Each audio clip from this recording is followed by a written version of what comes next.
Katoliko nga ang Katoliko mo ay nag-compile sa Biblia sa Biblia. Ang simbahang Katoliko mao'y nagkasimbol, nag-compile sa palangan ng kasulatan.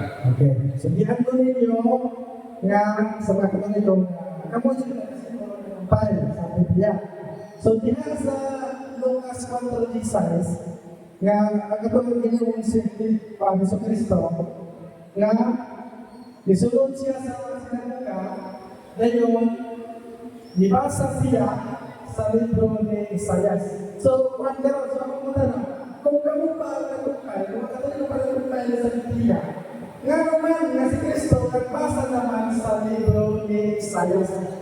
No? Magkakaroon na naman. Di pa man ang Biblia ko. O bitaw si ingon diha na nagbasa siya sa sinulat ni Isaias.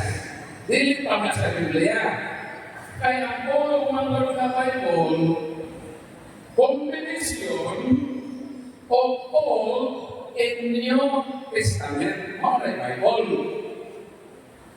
Because the word Bible has two syllables. The two syllables has one meaning. The word by and the word ball. The word by derived from Latin word means to, twice, and double. Pag ito na ito Bible, ang word na by, nagpasagot duha. Sa mga pananglitan, nga naman bisikleta, tinawag pa ng bicycle. Ben, sige man mo kahit ng bisikleta kayo. Nga naman ng bisikleta, tinawag pa ng bicycle. Combination of the word bike and cycle. Nganong gitawag ka ng bisikleta ka bicycle? Kaya ang maong sakyanan na ay duha ka ligid. Kaya kung ang bisikleta isa rin ligid, di na bisikleta, ang tawag na unicycle. Pag tulog ka mo ligid, ang tawag na tricycle. So, anong itawag ng bisikleta na bicycle, kaya ang maong sakyanan, doon na ito ang kaligid. Pag ito na ito, ng Bible, the word na Bible refers to Old and New Testament combined as one book.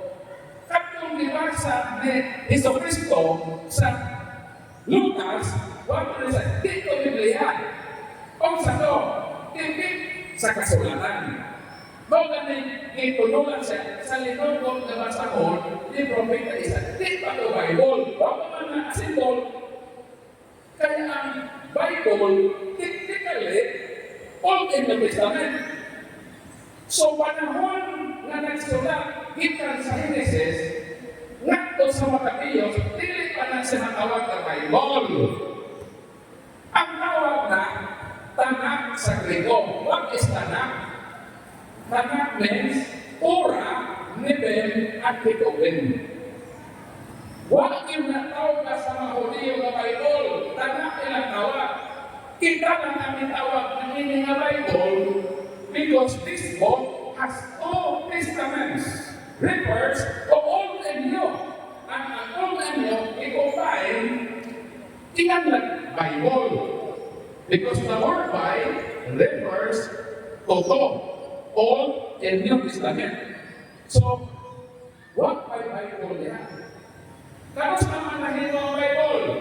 Sa dihan ang Old o ang New Testament, i-combine as one book. O ang Katoliko ang naghimo sa Biblia. Tagaan ka mo na lutin. Si Pedro may palit o istik sa number supply. Kanang ginabas pa istik, may palit si Pedro. Pag human ni Pedro palit sa ginabas, gikan sa number supply, niadto po si Pedro sa hardware. O sa kihimo ni Pedro sa hardware, nagpalit siya og lansang. Kaya mag-uwi sa man si Pedro, si Pedro, nagpalit man o ginabas, nagpalit man o gansang, kay mag-asimbol si Pedro o bangko. Kaya po rin, sunod mo sa gingon? Unsa, si Pedro nagpalit o ginabas.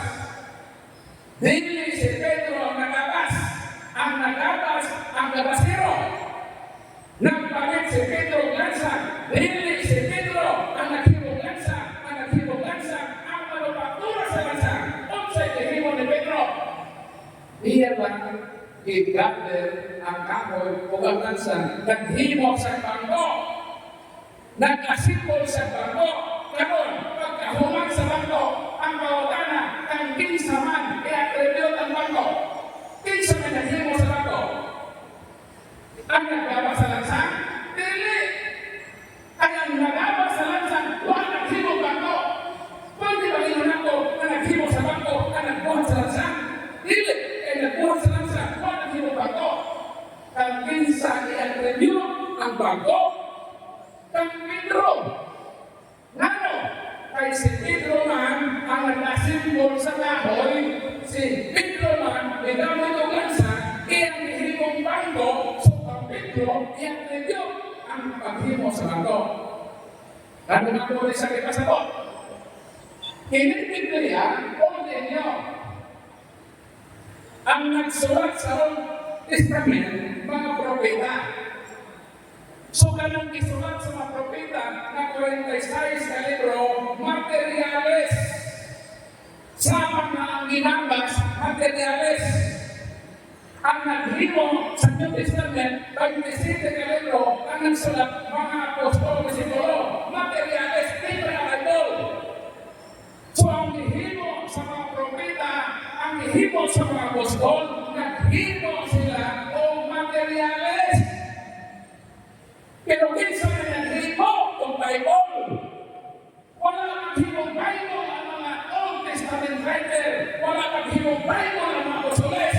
Ang naghimong Bible, ang simbahan Katoliko, kaya simbahan Katoliko, ang nakasimplon sa Old and New Testament.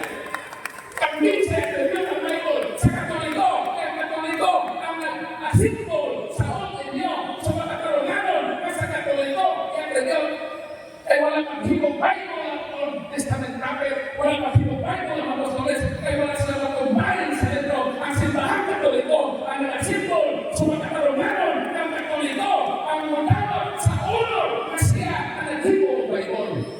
Sa Katoliko, mga naiwang nasabi sa litiruhan, pagtuon nila na Bible na to. Kaya wala sila kasabot sa word na Bible. The word Bible itself, na pasabot, na duha, barin, means to. Dili ko matawag ang usa ka scriptures kung Old Testament ninyo nag-asimbol ang New Testament. So, mo nang kapag sa Quran. Proceed.